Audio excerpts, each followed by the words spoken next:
I'm so tired of it. I bet you are too. All the angry tweet wars and nastiness.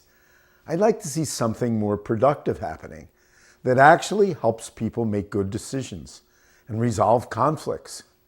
For example, Channing Dungey, president of ABC Entertainment, publicly punished Roseanne Barr for tweeting a racist joke by canceling her popular sitcom. I'm sure Dungey didn't realize she had a better option: restorative justice. I don't mean to blame, but rather to inform people about the possibilities for a new reality. Unlike the chaotic exchange of tweets and press releases that leaves everyone feeling angry, a restorative justice approach, whether formal or informal, provides a calmer, more thoughtful environment. The people who themselves were affected by the incident get to participate directly in the decision-making. How ironic that the public, which has no real stake in the incident, but lots of angry opinions, now seems to have more say in the outcome than those who were personally affected. A formal restorative justice conference, however, brings together those who have caused the harm, those they've harmed, and some of both parties' family and friends. By meeting together, those directly affected gain a shared understanding of what happened and a voice in how to resolve the problem, rather than engaging in a public shouting match. Based on Roseanne's first statements apologizing to Valerie Jarrett, the former Obama advisor who was Roseanne's target, I think Roseanne would have jumped at the chance to participate. Jarrett, who publicly noted the importance of making the incident a teachable moment, would likely have agreed as well. All those who were directly affected would have been invited, including Channing Dungey herself and representatives of the cast and crew.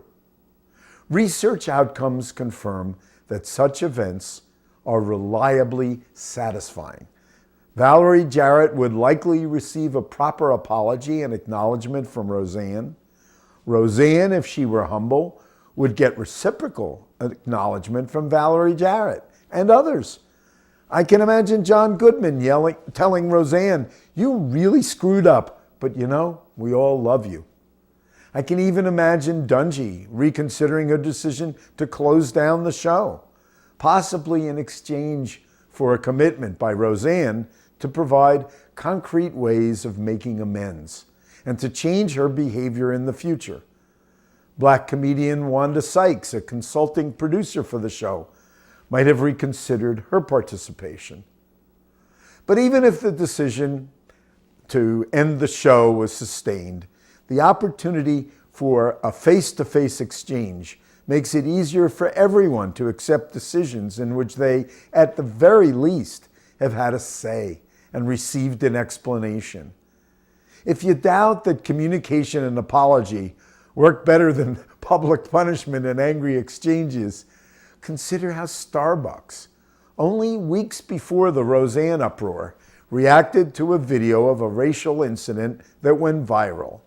2 black men were unjustifiably arrested by police after refusing to leave a Starbucks coffee shop in a predominantly white Philadelphia neighborhood where they had asked to use the toilet while waiting for a friend.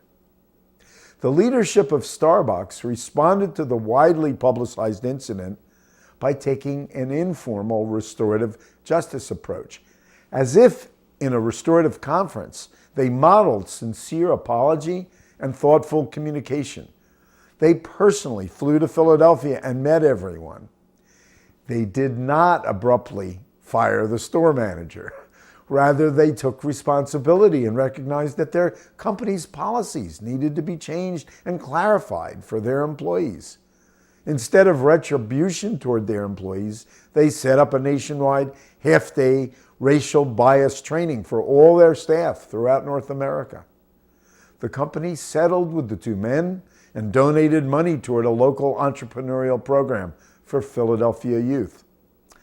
Rather than fuel an angry public exchange, Starbucks fostered an atmosphere of reflection. In that kind of atmosphere, the Philadelphia police commissioner publicly apologized to the two men and said that the episode warranted a change in police procedures. For more than 2 decades, my colleagues and I have been implementing restorative justice in school and criminal justice settings. Restorative justice deals with the emotional implications of crime and wrongdoing and seeks to repair harm and restore relationships. Courts and schools, on the other hand, do not deal with the emotional implications of wrongdoing. They just hand out punishments and shame offenders. Research shows, however, that restorative justice provides significant benefits. Even if offenders receive prison sentences or other sanctions, they can still participate in restorative justice. Participants report high levels of satisfaction and fairness. Victims experience a dramatic reduction in post-traumatic stress. Offenders are significantly less likely to reoffend in the future. And because people get a chance to talk with one another, the community itself is restored. That's what our public community needs now in response to all these public offenses. Less angry tweeting and more opportunity for thoughtful conversation.